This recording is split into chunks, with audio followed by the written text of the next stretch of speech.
When the time drew near for David to die, he gave a charge to Solomon, his son. I am about to go the way of all the earth, he said. So be strong, act like a man, and observe what the Lord your God requires. Walk in obedience to him, and keep his decrees and commands, his laws and regulations, as written in the law of Moses.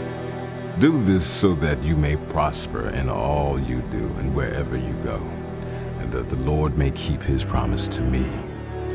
If your descendants watch how they live, and if they walk faithfully before me with all their heart and soul, you will never fail to have a successor on the throne of Israel.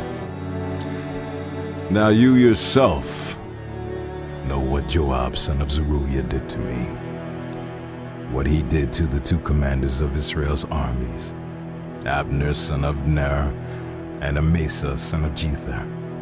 He killed them, shedding their blood in peacetime as if in battle, and with that blood he stained the belt around his waist and the sandals on his feet.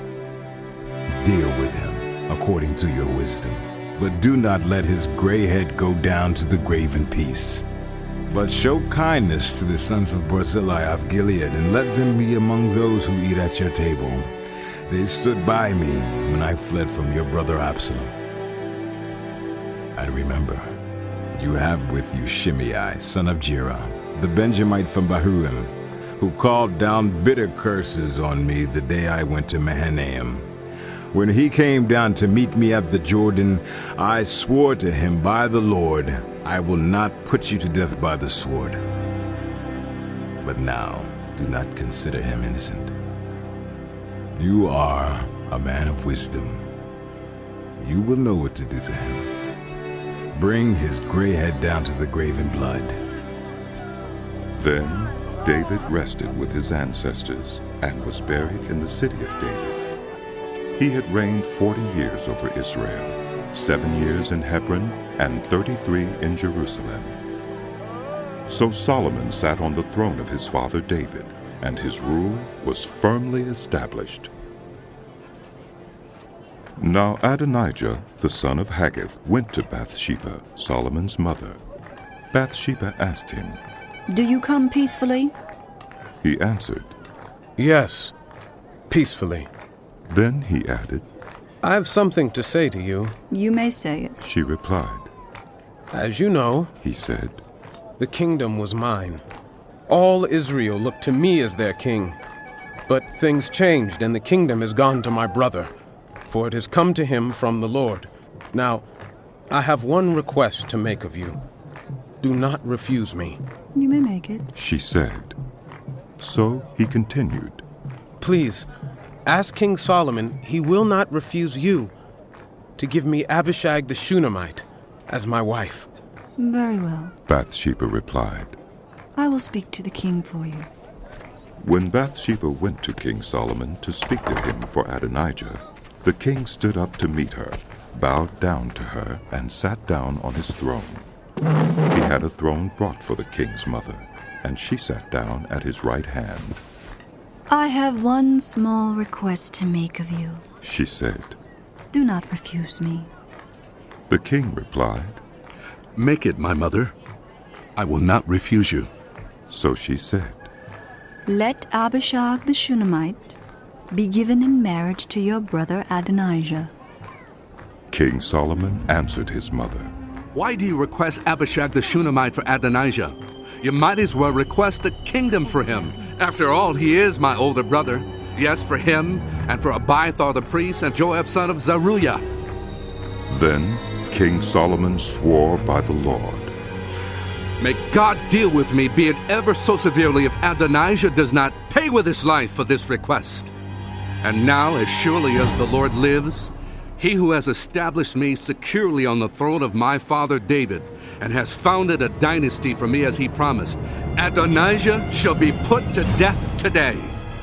So King Solomon gave orders to Benaiah, son of Jehoiada, and he struck down Adonijah, and he died. To Abiathar the priest, the king said. Go back to your fields in Anathoth.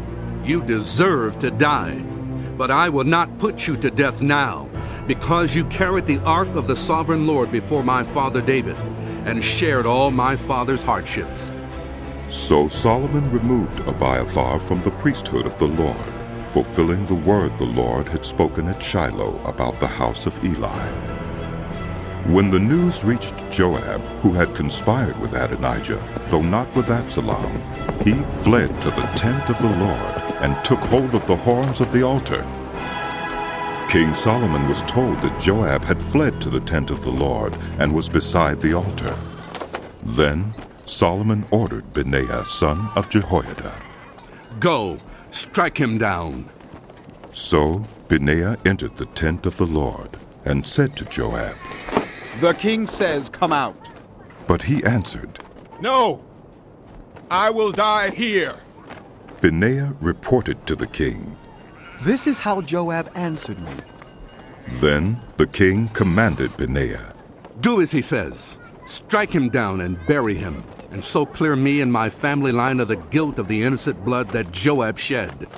The Lord will repay him for the blood he shed, because without my father David knowing it, he attacked 2 men and killed them with the sword.